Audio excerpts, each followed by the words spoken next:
سيدنا محمدا عبده ورسوله اللهم صل وسلم وبارك على سيدنا محمد وعلى آله وصحبه أجمعين والحمد لله رب العالمين. Jadi insya-Allah kita sambung balik pengajian kitab ataupun fiqh puasa dan i'tikaf menurut pandangan mazhab Imam Syafi'i, terjemahan daripada kitab Al-Aham Mukhtasar kitab At-Taqrirat As-Sadidah yang disusun dan dikarang oleh Al-Habib Ahsan bin Ahmad bin Muhammad Al-Kaf hafizahullah subhanahu wa ta'ala wa jazahullahu anna khaira. Kita muka surat 8. Kita masih lagi dalam perbincangan bab yang kedua, muka surat 8 bab yang kedua, muka surat 8 berkenaan dengan hukum berpuasa. Jadi kita sebelum daripada ni kita bincang puasa yang wajib. Kita bincang puasa hak yang wajib. Ni kita nak bincang puasa hak yang sunat pula. Iaitu sunat hukum asal bagi puasa ini. Dan hukum ini terbahagi kepada 3 bahagian. Jadi hukum asal bagi puasa adalah sunat. Cuma diwajibkan dalam hal-hal tertentu. Contoh pada bulan Ramadan. Yang mana puasa sunat dia terbahagi kepada 3 bahagian. Puasa yang berulang pada setiap tahun. Jadi setiap tahun disunatkan kita berpuasa. Yang pertamanya adalah puasa hari Arafah. Hari Arafah adalah hari yang ke-9 daripada bulan Zulhijjah. Dinamakan hari Arafah sebagai hari Arafah kerana pada hari Arafah orang-orang yang mengerjakan haji pakat pergi di padang Arafah kerana nak berwukuf. Kan kita antara rukun haji adalah berwukuf di padang Arafah. Jadi puasa hari Arafah dia berulang setiap tahun. Setiap tahun ada. Hukum sunatlah kita puasa. Cuma masalah puasa pada hari Arafah dia bukan sunat untuk semua orang. Maksudnya hak yang disunatkan hanyalah untuk orang yang tidak mengerjakan haji. Manakala orang yang mengerjakan haji tak sunat puasa. Kalau kita duduk Mekah pada ni kita buat haji, tak sunat kita puasa. Sebab benda tak sunat kita puasa? Sebab orang yang mengerjakan haji dia perlu kepada tenaga. Mengerjakan haji tak macam semayang tarawih. Tak macam semayang. Tak macam duduk dalam majlis ilmu. Haji dia kena kepada tenaga. Sebab kita nak jalan situ, kita nak jalan sini, nak pergi situ, nak pergi sini. Maka kalau puasa jadi tak ogok pula. Maka sebab itulah bagi orang yang mengerjakan haji tidak sunat dia berpuasa pada hari Arafah. Yang keduanya hari Tasu'a. Tasu'a ni maksudnya hari yang ke-9 daripada bulan Muharram. Kita Tasu'a, Ashura, lepas tu hari yang ke-11 daripada bulan Muharram. 3 ni sunat. Hari ke-9 daripada bulan Muharram, 10, 11. 3 hari ni sunat. Ashura hari yang ke-10 daripada bulan Muharram. Lepas tu hari yang ke-11 daripada bulan Muharram. Okey, 3 hari ni setiap tahun ada. Dia tak ada. Jadi tahun ni tak ada bulan Muharram. Hari tak ada gitu. Dia bulan Muharram adalah. Yang kelimanya adalah 6 hari pada dalam bulan Syawal. Kita lepas daripada Ramadan kita akan bertemu dengan bulan Syawal. Antara puasa sunat adalah 6 hari pada bulan Syawal. Setiap tahun ada.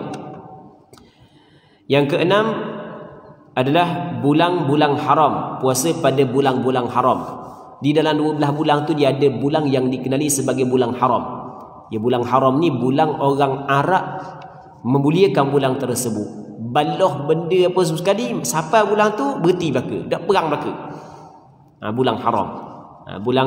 Bulan haram dia ada 4. Zulqa'dah, Zulhijjah, Muharram dan Rejab. Okey, itu bulan haram. Seterusnya katanya yang ketujuh 10 hari pertama bulan Zulhijjah.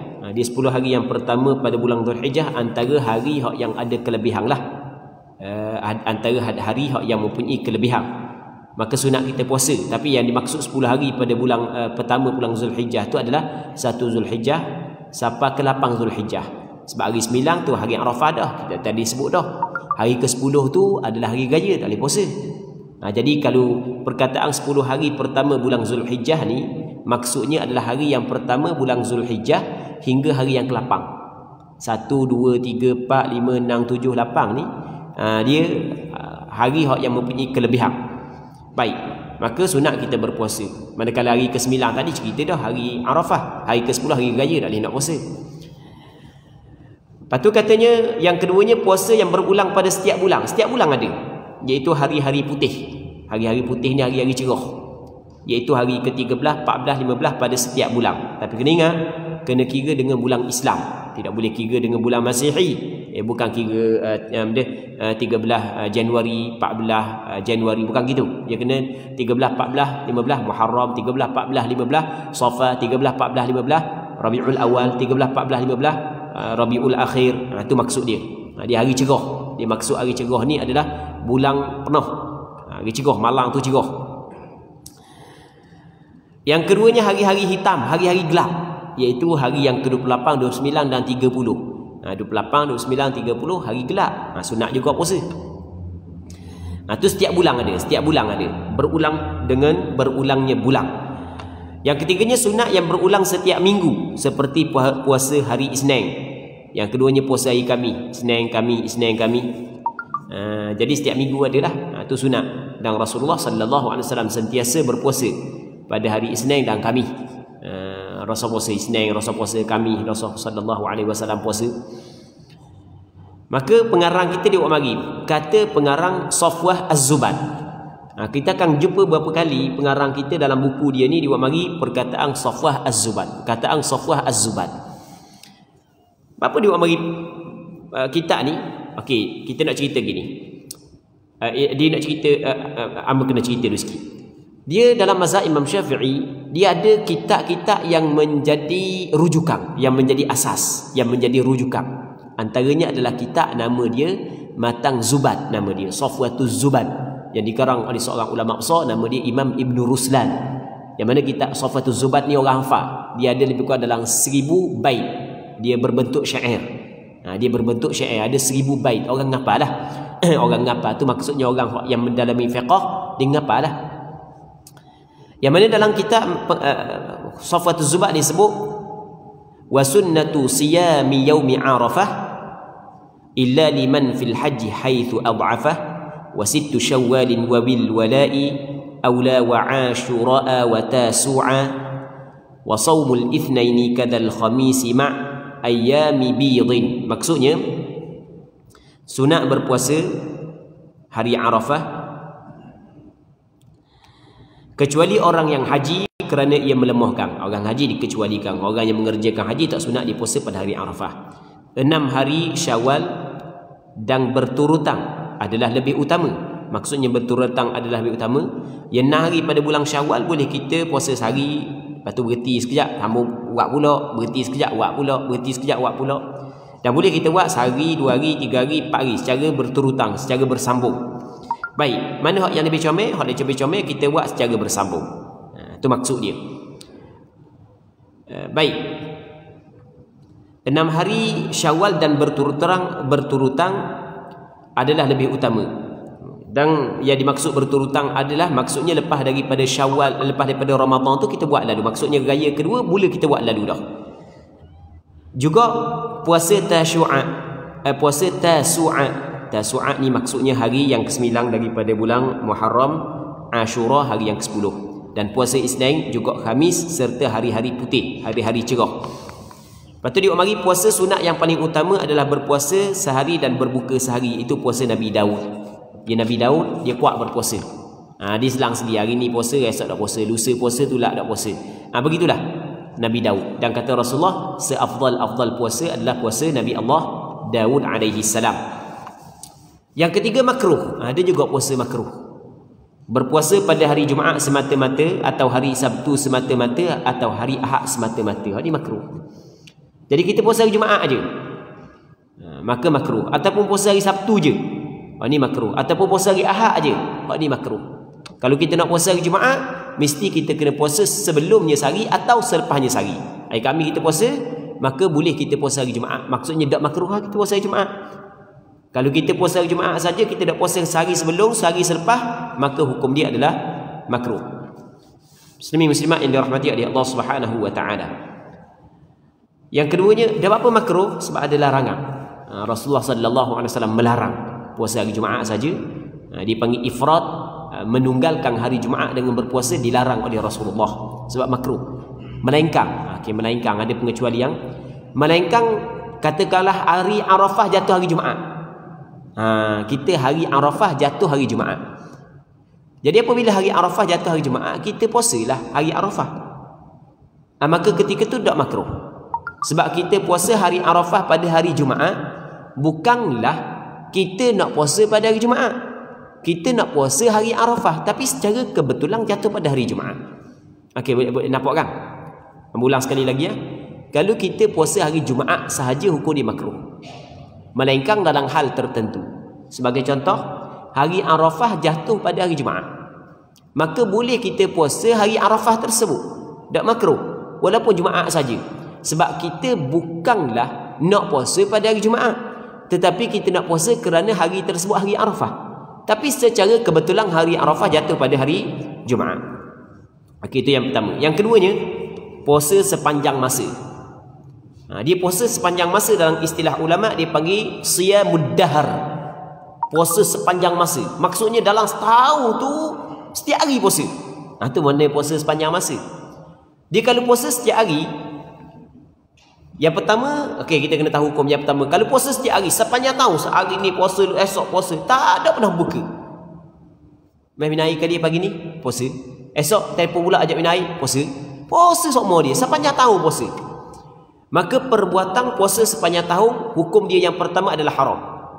Hukum yang dia yang pertama adalah haram bagi mereka yang berpuasa sepanjang tahun sehinggakan hari raya pun dipuasa juga. Itu haram dengan kesepakatan ulama. Sepakat ulama mengatakan haram orang puasa sepanjang tahun sampai hari raya pun dipuasa juga.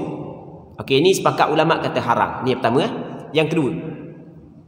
Yang kedua, hari raya tak puasa. Hari 11, 12, 13 daripada bulan Zulhijjah tak puasa. 5 hari ni tak puasa dalam setahun. Hak lain dia puasa belaka. Hukum dia, warna hukum dia. Okey, kata ulama, dalam masalah ni ulama berbeza pandangan. Ada setengah ulama kata tak boleh, sebab Rasul larang. Ada setengah ulama kata tak apa, boleh, tak ada masalah. Pandangan mu'tamad dalam mazhab Imam Syafi'i tak ada masalah, tapi dengan syarat. Maksudnya kalau orang nak puasa seumur tak ada masalah, tapi dengan syarat. Syarat dia, syarat dia dua. Yang pertamanya, perbuatan dia puasa setiap hari janganlah menyebabkan benda terluput tuntutan sunat. Kita ada tuntutan wajib dan ada tuntutan sunat. Kita ada tuntutan wajib dan ada tuntutan sunat. Sebagai contoh tuntutan sunat, sembahyang sunat rawatib. Itu tuntutan sunat. Dia ni kalau puasa setiap hari menyebabkan dia tidak mampu untuk sembahyang sunat rawatib, maka ketika itu makruh dia berpuasa sepanjang tahun. Okey, nampak kan? Satu. Yang keduanya, syarat yang kedua adalah syarat yang kedua, dia tidak bimbang berlaku kemudaratan. Dia tidak bimbang berlaku kemudaratan. Kalau bimbang berlaku kemudaratan di atas diri dia, maka makruh dia puasa sepanjang tahun. Bimbang takut jadi gastrik ke apa ke sebagai contoh, maka makruh. Kalau bimbang, kalau sangkaan kuat ataupun yakin akan berlaku kemudaratan, maka ketika itu bukan lagi makruh, bahkan hukum dia adalah haram. Sebab kita tidak boleh melakukan perkara yang sunat sehingga jatuh kita dalam perkara yang haram. Okey, sekali lagi ya. Dia panggil ni nama dia siyamud dahr, puasa sepanjang tahun. Puasa sepanjang tahun yang pertama hukum dia adalah haram dengan kesepakatan ulama. Iaitu orang yang puasa sepanjang tahun sampai ke hari raya pun dipuasa juga. Ini haram dengan kesepakatan ulama. Yang keduanya, puasa sepanjang tahun tapi hari raya, hari yang dilarang puasa, tak puasa. Tapi selain daripada tu dia puasa belaka. 5 hari hak yang dilarang ni tak puasa. Hak lain daripada tu dia puasa belaka. Okey, apakah hukum? Sebagian ulama kata makruh. Sebagian yang lain mengatakan harus, dan ada juga pandangan yang mengatakan sunat. Tapi atas pandangan yang mengatakan harus dan sunat saat ni, dua syarat. Syarat yang pertama adalah dia tidak bimbang terluput tuntutan sunat dengan sebab dia berpuasa sepanjang tahun. Kalau dia bimbang perbuatan tersebut menyebabkan akan terlepas tuntutan sunat, dia tidak mampu melakukan apa yang dituntut, yang mana tuntutan itu adalah tuntutan sunat, maka hukum dia adalah makruh. Yang keduanya adalah dia tidak bimbang berlaku kemudaratan. kalau dia bimbang berlaku kemudaratan, maka hukum dia adalah makruh. Bimbang berlaku kemudaratan lain daripada kuat sangkaan berlaku kemudaratan, lain daripada yakin berlaku kemudaratan. Kalau kuat sangkaan berlaku kemudaratan ataupun yakin berlaku kemudaratan, maka ketika itu haram dia puasa sepanjang tahun. Sebab untuk mengelak diri daripada jatuh ke dalam kemudaratan. Begitu juga saat ni kita kata bimbang terlepas tuntutan sunat. Tapi kalau bimbang terlepas tuntutan wajib, kalau puasa sepanjang tahun siapa ke dak lihat nak cari nafkah, nak kerja-kerja tak boleh. Sedangkan anak ada, bini ada rumah. Jadi tak boleh nak kerja sebab puasa kuat sangat. Jadi akhirnya bimbang akan terlepas tuntutan wajib. Maka ketika itu tak boleh dia puasa. Tak boleh dia puasa sepanjang tahun. Baik. Keempat, haram. Ada juga puasa haram puasa.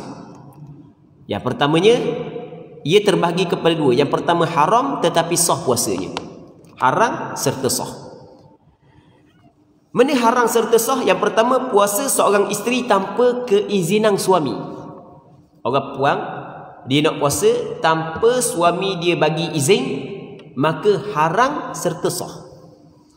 Okey, dia pembahagian ni kita kena perincikan lagi.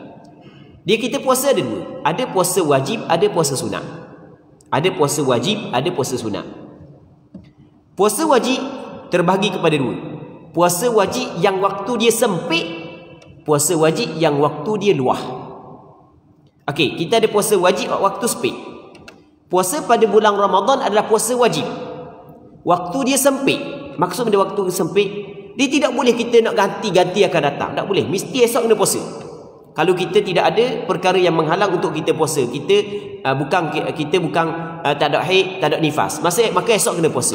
Jadi waktu kewajipan puasa Ramadan adalah sempit. Puasa wajib yang waktu dia sempit, maka tidak perlu minta izin daripada suami. Suami izin ke dak ke, tu dah boleh ambil kira. Suami dah izin sekalipun, tetap orang puan kena berpuasa. Kerana tuntutan wajib berpuasa pada bulan Ramadan adalah tuntutan tersebut datang daripada Allah. Ketaatan kepada Allah perlu didahulukan di atas ketaatan kepada suami. Okey. Jadi puasa bulan Ramadan tak perlu minta izin suami, sebab kewajipan dia adalah kewajipan yang sempit. Begitu juga orang puan yang masih lagi berbaki qada Ramadan. Katakanlah berbaki qada Ramadan 10 hari lagi dak qada. Sekarang ni masuk bulan Syaban dah, sebagai contoh. Bulan Syaban dah. Berbaki bulan Syaban 10 hari lagi. 10 hari lagi berbaki bulan Syaban untuk masuk Ramadan. Qada dia ada 10 hari. Ketika tu wajib qada yang mana waktu dia sempit. Maksud dia waktu sempit, mesti muka dia qada esok. Tak boleh dah tangguh-tangguh. Sebab kita orang puang ke orang lelaki kalau ada qada Ramadan, dia tidak boleh menangguh-nangguhkan qada tersebut sehingga masuk Ramadan berikutnya. Jadi ketika tempoh berbaki puasa 10 hari lagi dan tempoh berbaki daripada bulan Syaban 10 hari, jadi kewajipan di situ telah bertukar menjadi sempit. Apabila kewajipan bertukar menjadi sempit, maka orang puang saat ni mesti dia kena qada tanpa perlu mendapat keizinan daripada suami. Okey jelas? Sekali lagi yang cerita, hak yang wajib ada dua. Wajib hak yang waktu dia sempit, contoh Ramadan satu.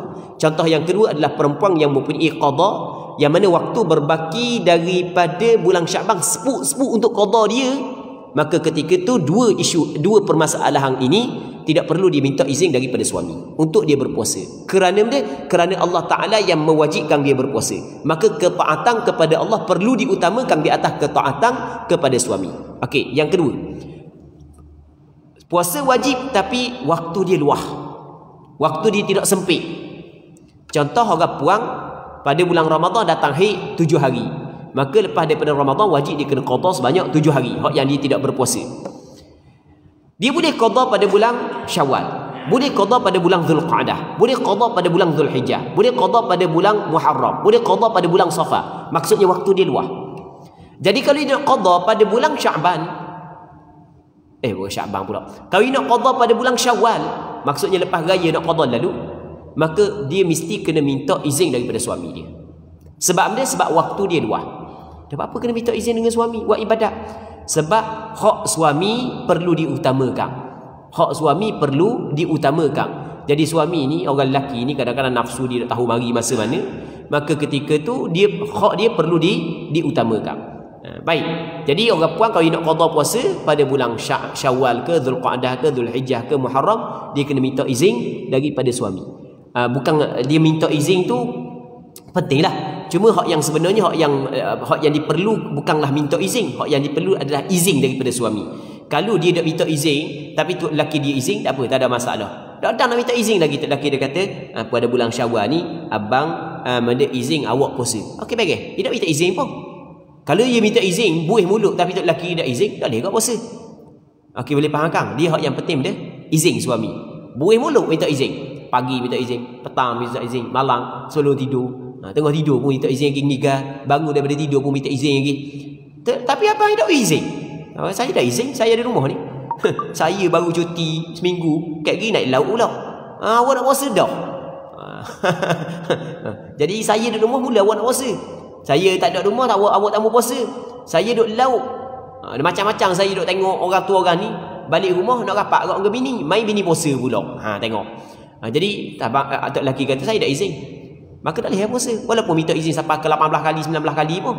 Dia nak hak penting dapat izin daripada suami. Sama ada minta ataupun tidak, hak tu nombor 2. Baik. Yang penting suami izin.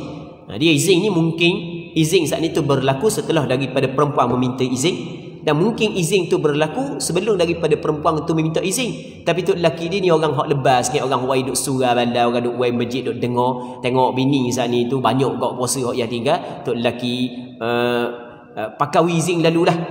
Lama kan tangguh pula. Bawa ke tahun depan pula. Bawa ke tahun depan pula qada dia. Takut bimbang gitu, tak lelaki kata gini, awak puasa lah. Awak puasa lah. Puasa cepat-cepat habis lalu. Lepas tu lepas habis puasa baru mudah sikit kita gaya. Ni serabut perut sama saya nak gaya lama-lama dengan awak. Sebab kayak gini awak lepas daripada Syawal ni, awak jadi berat budak nak qada. Hak lepas-lepas nak qada lagi dah. Berapa kali tangguh dah. Contoh. Jadi tok lelaki dia bagi izin lalu, bini tak minta-minta pun. Okey, boleh juga. Yang penting keizinan daripada suami. Okey, itu puasa wajib. Manakala puasa sunat. Puasa sunat muslimin muslimat yang dirahmati oleh Allah Subhanahu wa taala adalah puasa sunat orang puang mesti mendapat keizinan daripada suami. Puasa sunat tak kira sunat benda pun. Melainkan kata ulama, sunat yang berulang dengan berulangnya tahun. Sunat yang berulang dengan berulangnya tahun, dia tidak disyaratkan dapat izin daripada suami, cukup suami tidak halang dia. Abang saya nak puasa sunat, suami tak kata, awak tak payah puasa. Walaupun suami kata, puasa lah.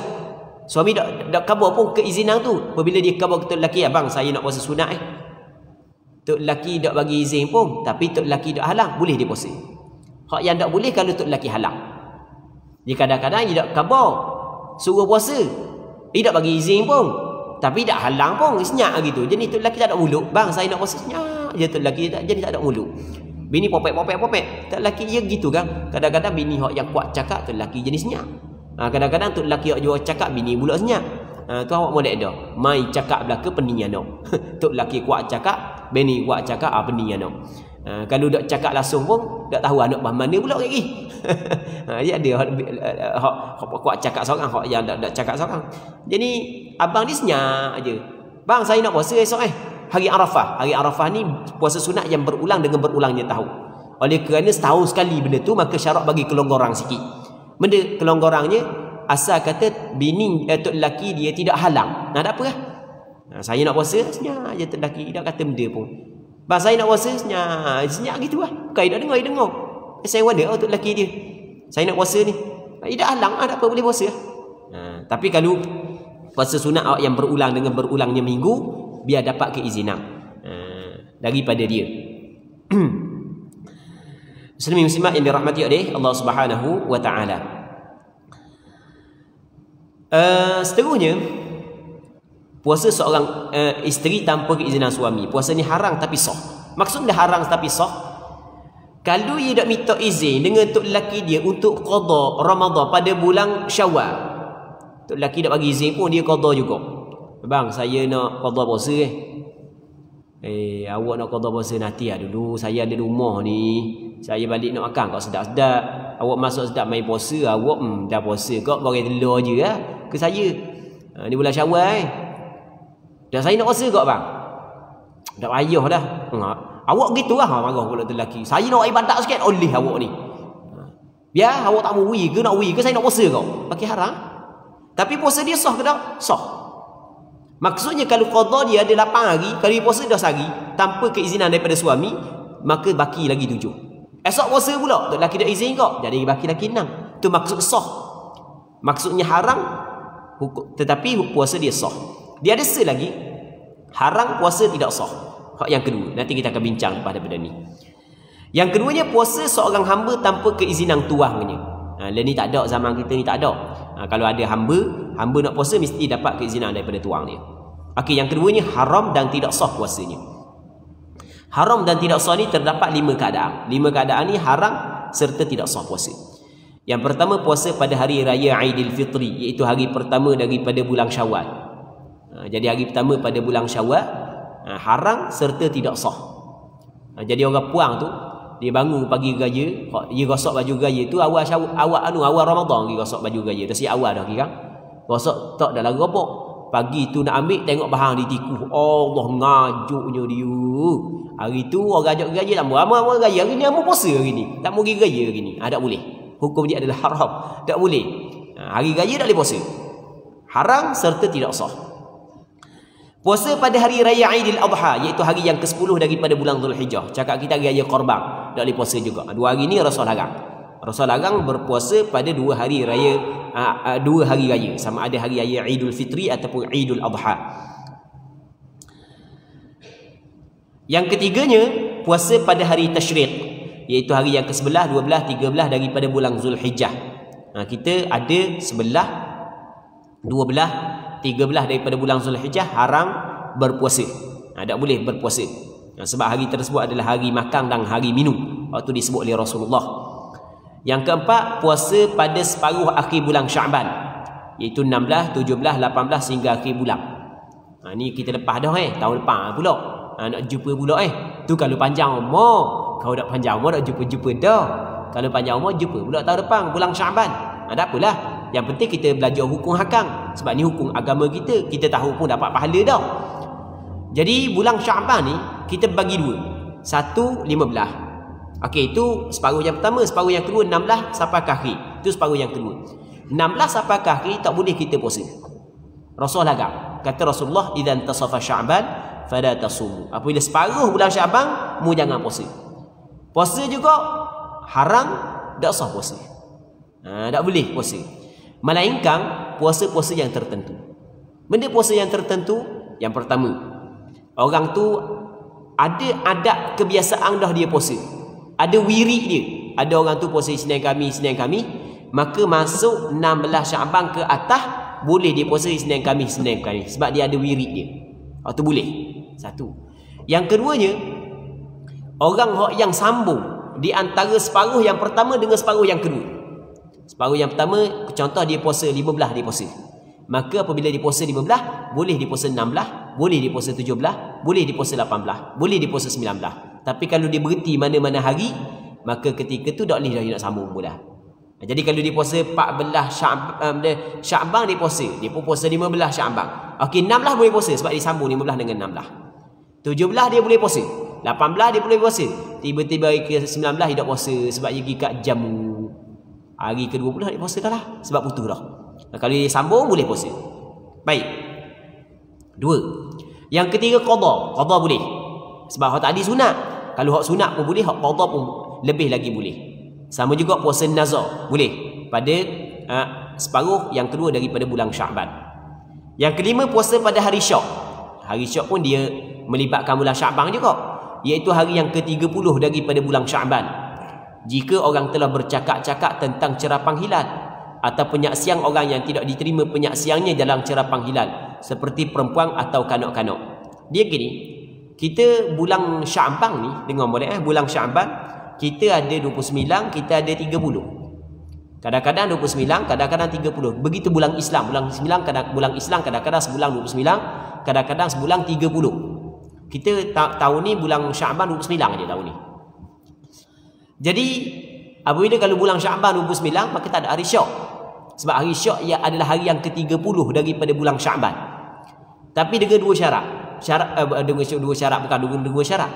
Hari yang ke-30 dengan daripada bulan Syaban dengan syarat yang pertamanya adalah ada bunyi-bunyi nampak anak bulan. Ada orang kata nampak anak bulan tapi seorang pun tidak ada saksi yang adil bersaksi dia melihat anak bulan. Tapi bunyi kata ada orang kata nampak anak bulan tapi tak ada seorang pun hak yang mengatakan nampak anak bulan. Bunyi-bunyi je. Maka ketika tu hari Syok dia panggil. Haram puasa. Baik, satu. Yang keduanya ataupun ada hak kata nampak anak bulan. Tapi orang tu ditolak penyaksian dia. Kerana dia tidak cukup syarat. Dia syarat nak jadi saksi nampak anak bulan mesti kena Islam, mesti kena berakal, mesti kena balik, mesti kena lelaki dan mesti kena merdeka. Orang puang dia bukanlah orang yang dikirakan layak menjadi saksi dalam melihat anak bulan. Orang puang. Jadi katakanlah orang puang nampak anak bulan. Orang puang nampak anak bulan, dia memang pandai, dia pandai tengok kata nampak anak bulan, orang lain dah nampak. Maka penyaksian dia ditolak. Maksudnya penyaksian dia ditolak. Tidak boleh diterima penyaksian dia untuk menyabitkan puasa kepada seluruh rakyat dalam negara ni. Dia berbeza dengan orang lelaki tengok anak bulan.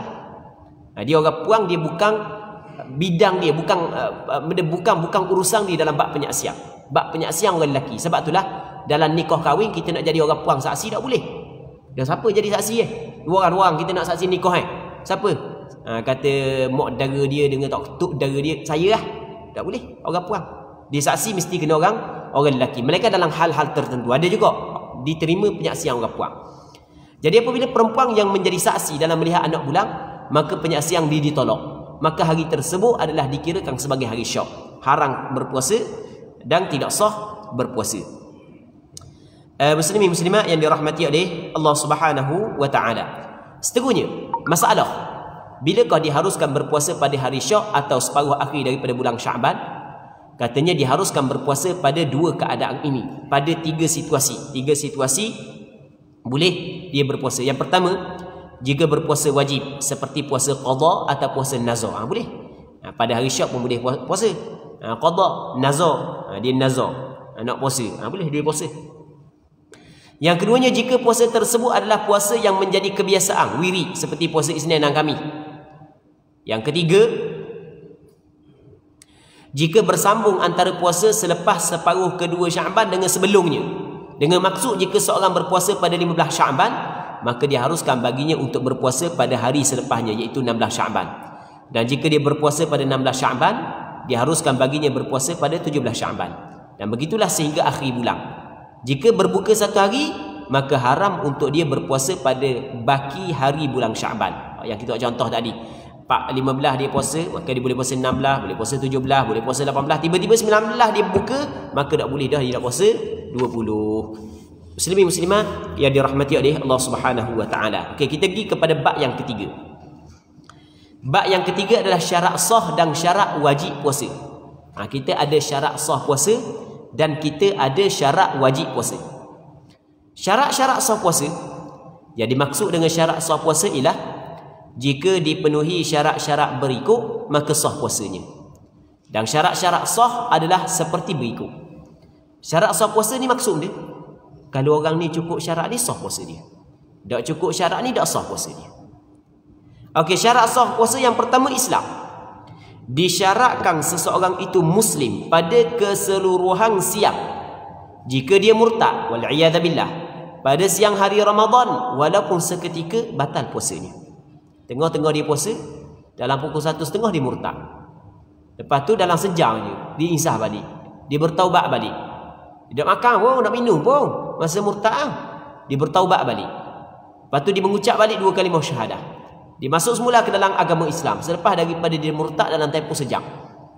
Maka dia saat ni tu puasa dia batal kerana berlaku murtad atas diri dia. Na'udzubillahi min zalik. Ambo biasa buat contoh gini, di zaman kita ni zaman yang cukup bahaya daripada sudut akidah. Kalau orang budak-budak muda kalau tidak belajar, tidak cuba memantapkan akidah, bahaya, takut terpengaruh dengan bermacam-macam fahaman di zaman kita ni. Di zaman kita ni ada golongan ataupun kumpulan ataupun persatuan murtad. Ada persatuan murtad, persatuan Melayu murtad. Jangan main di zaman kita. Allahu Rabbi. Na'udzubillahi min dzalik. Kalau suatu ketika dahulu ingat zaman hak yang masa berkecil tu dia ada seorang orang puang tu hak murtad nama Natrah, rasanya nama Natrah kan.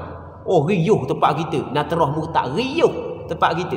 Tapi lah ni ramai orang murtad di zaman kita ni. Tapi ramai orang murtad saat itu bukanlah maksudnya siapa ke habis separuh orang Islam di Malaysia murtad. Maksudnya ramai lah. Bukan seorang, bukan dua orang. Bukan puluh orang, ratusan orang. Mungkin mencecah ribuan orang murtad, anak-anak muda. Dan puak-puak ni siap dia buat grup pula. Grup WhatsApp ada, grup dalam Facebook ada. Dan puak-puak orang muda pula, orang muda kita pula dia duk layang Facebook bulan-bulan Ramadan pun. Tiba-tiba dia masuk dalam grup murtad. Dia kata puak-puak murtad ni semangat dia tinggi, dia pun balah dengan puak murtad. Bujah. Dia last sekali dia rasa hujah orang murtad ni betul. Betul. Yang mana hak yang diroyak saat ni tu, hak yang puak-puak murtad royak saat ni tu menyalahi akidah. Kalau pegang dengan akidah tersebut murtad, tiba-tiba dia pegang. Na'udzubillahi min dzalik, na'udzubillahi min dzalik. Semoga Allah Subhanahu wa taala menyelamatkan akidah kita dan keluarga kita. Murtad dak sekarang dah. Terkesan. Tiba-tiba duduk sebentar lebih kurang dalam sejam, dia jumpa kawan dia, dia cakap pula dengan kawan dia. Secara kebetulan kawan ni pandai dalam bab akidah. Kawan dia jawab balik hak yang dia salah saat ni. Baru dia faham. Dah betul lah hak yang pegang ni. Saat ni murtad dah. Maka dia bertaubat. Sejam je dia bertaubat pada bulan Ramadan. Maka puasa dia batal. Kerana berlaku murtad pada siang hari Ramadan. Walaupun sekejap. Ini nak cerita gitu. Sebab di antara syarat sah puasa, mesti kena Islam sepanjang siang hari.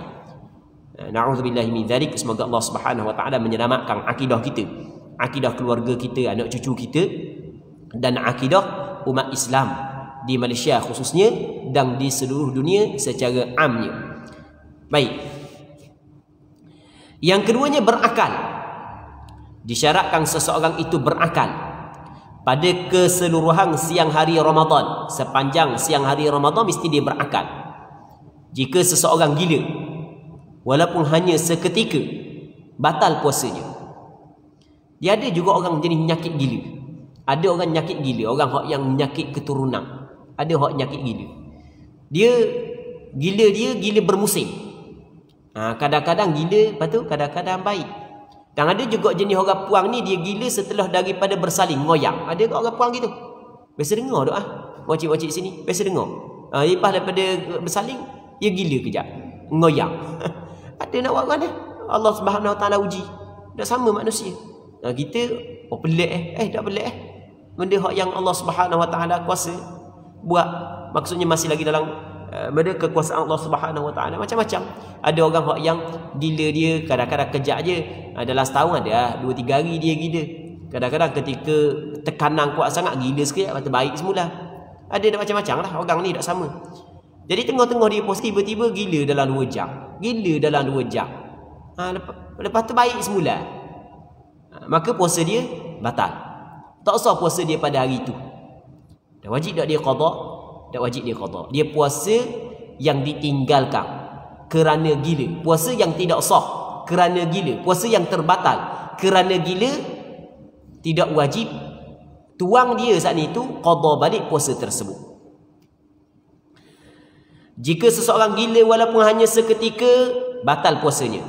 Adapun tentang orang yang pengsang dan mabuk, akan dijelaskan secara terperinci dalam bab perkara yang membatalkan puasa. Akan datang kita akan bincang berkenaan dengan orang pengsang. Tengah-tengah puasa pengsang, tengah-tengah puasa mabuk. Maka bagaimana keadaan puasa dia, akan datang dia akan bincang secara terperinci. Yang mana perbincangan ini akan dibincangkan dalam bab yang membatalkan puasa. Yang ketiganya bersih daripada haid dan nifas. Disyaratkan seorang perempuan yang ingin berpuasa mesti kena bersih daripada haid dan nifas sepanjang siang hari Ramadan. Jika darah haid keluar pada penghujung siang hari, batal puasanya. Begitu juga jika suci daripada haid ketika siang hari Ramadan. Suci daripada haid ketika siang hari Ramadan, puasa tidak sah. Jadi orang puang ni, dia Tengah-tengah dia puasa, tiba-tiba mari darah. Batal puasa, tak sah. Jadi pada awal siang hari tu maksudnya masa sahur tak ada darah tak ada hari cuma suci dalam 20 hari. Dah suci dah tahu mungkin hari ni mari darah, mungkin esok, mungkin lusa. Dia pun puasa lah, memang wajib dia puasa. Puasa dalam pukul 2 darah tubik. Batal puasa dia.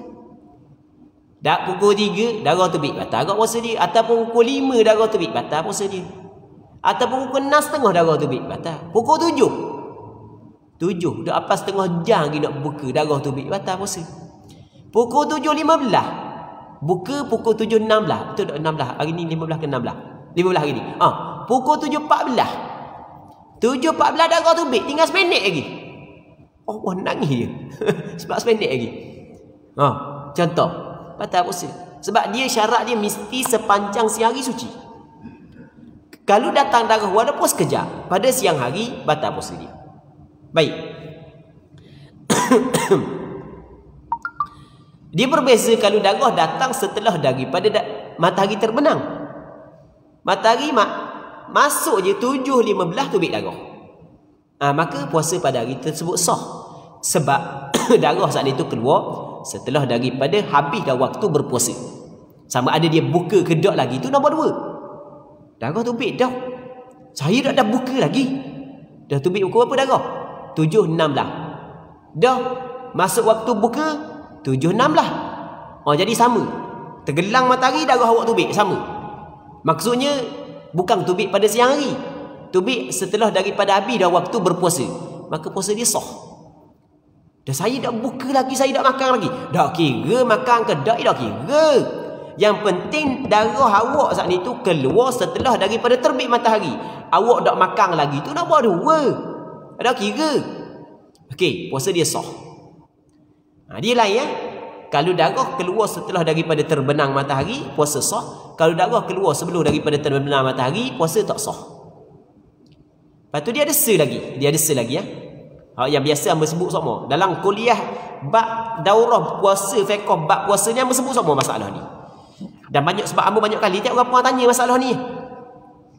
Ada sebahagian daripada orang puang yang mana dia dah sedar darah tubik sebelum daripada terbenam matahari. Tiba-tiba lepas daripada masuk waktu orang bang, dia pun buka puasa. Dia makan, minum air setengah, makan buah tamar. Lepas tu rasa nak kecing. Tadi tak cara nak kecing sebab nak siap makanan tahan dulu. Takut lama kan nak siap kan makanan, nak hidangkan nak hidang ke tok lelaki, nak hidangkan anak-anak jadi tak caralah nak masuk tandas apa sekali lepas daripada selesai dah hidang apa sekali togok dah air, minum buka dah sikit, baru rasa nak masuk dalam tandas. Masuk dalam tandas tengok ada darah. Tengok ada darah. Ni banyak kau berlaku pada orang puang Sudahlah. Jadi macam hak yang kita khabar tadi, kalau dia yakin darah keluar sebelum daripada terbenam matahari, maka puasa dia sah. Puasa dia tak sah. Kalau dia yakin darah keluar selepas daripada terbenam matahari, puasa dia sah. Sekarang dia tak tahu ni. Tengok-tengok ada darah. Lepas daripada masuk waktu tengok ada darah. Yang mana darah ni ada dua kemungkinan. Kemungkinan keluar selepas daripada terbenam, kemungkinan keluar sebelum daripada terbenam matahari. Maka kata ulama, puasa orang puan ni sah. Sebab dia tak yakin darah keluar sebelum daripada terbenam. Okey, faham kan? Oleh kerana dia tak yakin. Dia tak yakin darah keluar sebelum daripada terbenam. Hak yang dia yakin darah ada selepas daripada terbenam. Sebelum tak yakin. Maka apabila tidak yakin berlaku perkara yang membatalkan puasa, maka puasa tak batal. Kalau tak yakin berlaku perkara yang membatalkan puasa, maka puasa dia tak batal. Sebab dia tak yakin. Okey, selesai kan?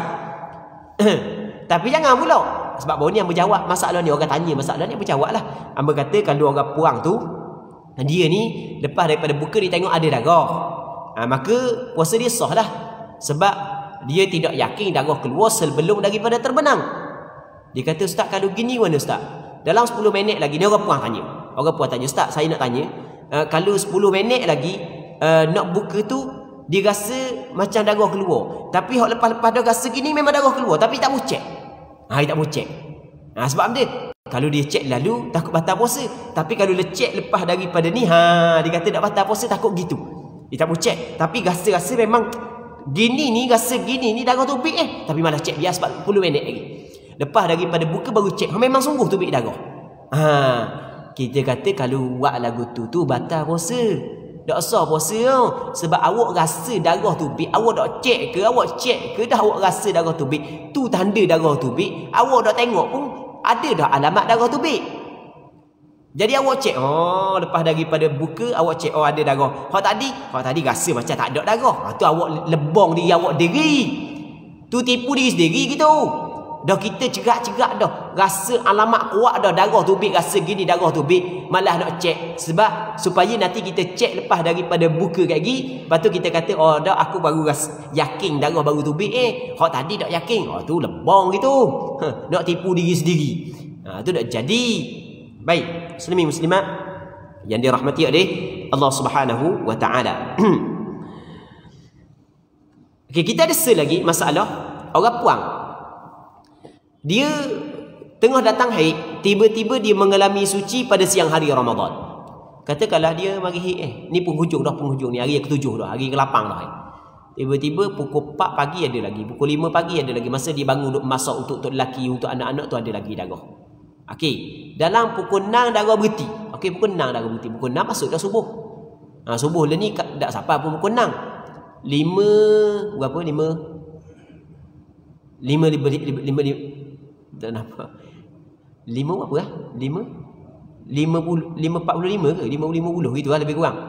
Okey, kata gitulah lebih kurang. Jadi pukul 6 darah berhenti. Jadi sebelum pukul 6 saat ni tu darah masih lagi ada. Jadi 10 minit selepas daripada masuk siang hari, darah masih lagi ada. Lepas tu darah berhenti. Maka orang puang tu kena puasa ke tak? Tak boleh puasa dah. Tak sah dah puasa dia. Sebab pada permulaan siang hari darah masih lagi ada. Lepas tu untuk hari tu boleh tak dia nak makan? Boleh tak dia nak makan? Boleh, tak ada masalah. Cuma hak yang paling afdal disunatkan kepada dia imsak. Tak payah makan. Tak payah makan, tak payah minum. Hak paling afdal sunat. Maksudnya orang puang yang darah haid dia berhenti pada siang hari tidak diwajibkan kepada dia imsak. Tidak wajib dia dok makan, dok minum. Bahkan hukum dok makan, dok minum hanyalah sunat sahaja. Hak comelnya awak tak payah makan lah. Awak tak payah minum lah sebab darah haid awak berhenti dah. Tapi kalau awak nak makan kok, awak nak minum kok, tu tak ada masalah. Cuma dok comel lah lagu tu. Dosa ke tak? Tak dosa. Baik. Itu maksud dia. Maksudnya jika suci daripada haid ketika siang hari Ramadan, puasanya tetap tidak sah. Tetapi disunatkan baginya menahan diri daripada perkara yang membatalkan puasa pada baki hari tersebut. Okey, syarat sah puasa lagi yang keempat, mengetahui tentang hal yang dibenarkan berpuasa. Kita ada waktu yang boleh puasa dan ada hari yang tak boleh puasa. Jadi kalau kita nak puasa sunat tu, kita kena tahu hari ni boleh puasa ke tak? Hari raya tak boleh puasa. Kita jangan puasa pada hari raya. Itu maksud mengetahui hari yang dibenarkan berpuasa. Maksudnya mengetahui tentang hari yang diingini berpuasa itu sah untuk berpuasa, supaya hari-hari tersebut tidak termasuk dalam hari yang dilarang berpuasa padanya. Okey. Habis itu bab syarat sah puasa. Nanti kita akan bincang syarat wajib puasa pula. Jadi oleh kerana kita pada penghujung kuliah kita nak buka soalan sikit untuk kita jawab permasalahan-permasalahan yang mungkin berbangkit. Mungkin ada masalah yang kita puasa sehari dua sebelum daripada ni, mungkin ada hukum-hukum yang kita nak tahu. Jadi kita buka sekejap, lebih kurang dalam 5 minit. Kalau sekiranya ada lah, sama ada orang puang ke orang lelaki ke, bolehlah tanya. Wallahu a'lam.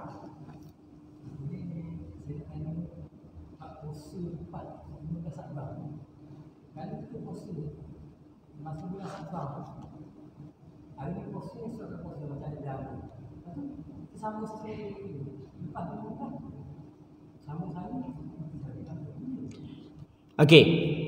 Soalannya, orang ni dia 1 Syaban baru dia mula ataupun 2 Syaban boleh mula selang sehari macam puasa Nabi Daud. Sebelum tu tak buat pun.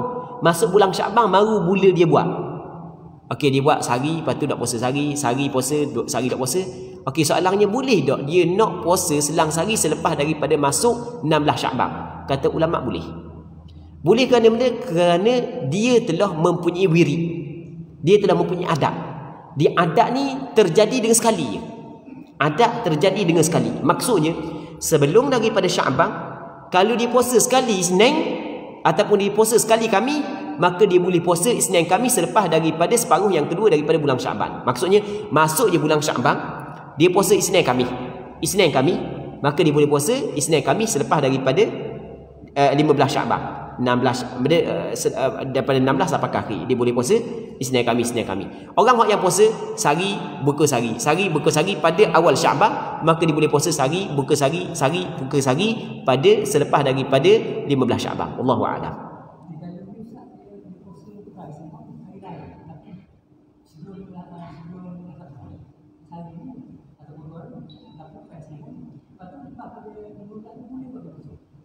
Okey. Dia puasa sehari sebelum daripada 16 Syaban saat ni tu, bukan dia puasa Isnin Khamis. Adakah dia nak buat sebagai wirid dia? Boleh fahamkan? Maksudnya dia wirid ni, maksud dia wirid ni nak buat secara berterusan.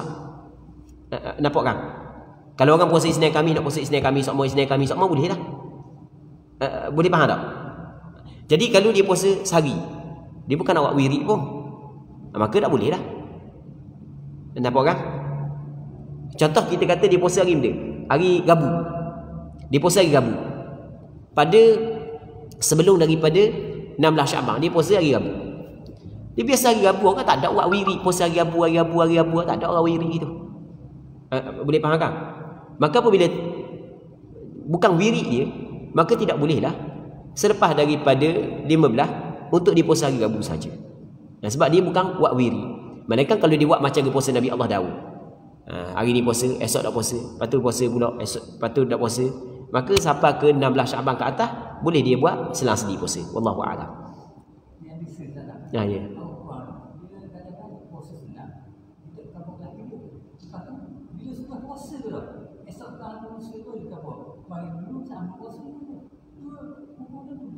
Okey. Orang puang dia dok puasa sunat, dia puasa sunat. Dok kabur ketut lelaki dia selesai baru kabur. Dan memang orang puang kalau bab puasa tu jaranglah gitu, biasanya bab beli gitu. Bahasa bab beli banyak-banyak, lepas daripada tengok tu lelaki nampak gembira sikit baru kabur. Mula-mula nampak tu lelaki masak sikit dok kabur lagi. Kadang-kadang sampai barang baru kabur. Dah tu lelaki nak larang mana beli dah. Kalau misalnya dak beli lagi boleh kot larang. Dia pandai dah. Kalau kabur awal kakak ni dak uwi tak ya kabur awal, kabur ke dia.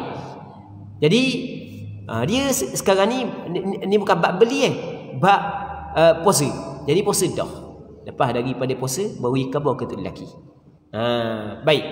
Apakah hukum? Macam kita kabur tadi. Dia puasa sunat, dia ada puasa sunat yang berulang setiap tahun. Kalau puasa sunat yang berulang setiap tahun, walaupun tok lelaki dak izin, yang penting tok lelaki dak larang, maka boleh dia puasa. Nampak kan? Jadi kalau puasa hari Arafah, tok lelaki dak larang pun dia puasa. Tapi tok lelaki dak bagi izin, dak dosa. Jadi bukan bawa ke tok lelaki, saya puasa hari Arafah baru ni. Awak je dak puasa. Awak puasa, bagus awak. Okey, baik, selesai. Tapi kalau puasa sunat lain, dia dak khabar ke tok lelaki dia, sedangkan mesti kena minta izin dengan tok lelaki, dak khabar tok lelaki dia. Lepas daripada puasa baru dia khabar. Baik, maka sebenarnya masa dia buat tu dosa dia buat. Dia mesti kena bertaubat kepada Allah Subhanahu wa taala. Walaupun tok lelaki dia dak kosek dia. Sebab syarak suruh dia minta izin. Jadi dia buat sebelum daripada minta izin salah. Jadi apabila dia khabar ke tok lelaki dia pun kata tak ada masalah lah. Awak nak buat ibadat saya pun boleh tumpang kau. Saya campur, saya bukan rajin sangat, saya malas kau. Jadi awak buat ibadat bagus kau. Okey, baik, selesai. Wallahu a'lam. Minta izin lepas daripada buat banyak orang puan, tapi bab beli biasanya. Okey, ada ke soalan lain? Orang puan tak ada soalan Okey, tak ada, kita berhenti sini dululah. Wallahu subhanahu wa ta'ala a'la wa a'lam. Sallallahu ala sayyidina Muhammad wa ala alihi wa sahbihi ajma'in. Walhamdulillahi rabbil alamin.